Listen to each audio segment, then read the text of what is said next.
আসসালামু আলাইকুম সকল ভাই ও বন্ধুরা, আশা করি সবাই ভালো আছেন।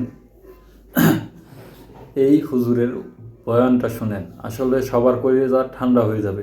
দেখেন বাবা কি জিনিস সবাই বুঝতে পারবেন। বাবা যে আল্লাহর পক্ষ থেকে কত বড় একটা নেয়ামত সবাই বুঝে না।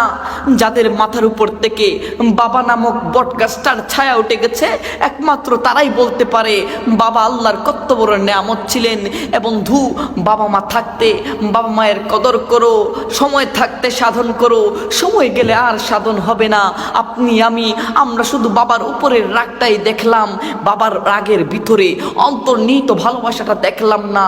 বাবার প্রত্যেকটা রাগ, প্রত্যেকটা উপদেশ, প্রত্যেকটা কথা শুধু তোমার জন্য, আমার জন্য, আমাদের ভালোর জন্যই তো।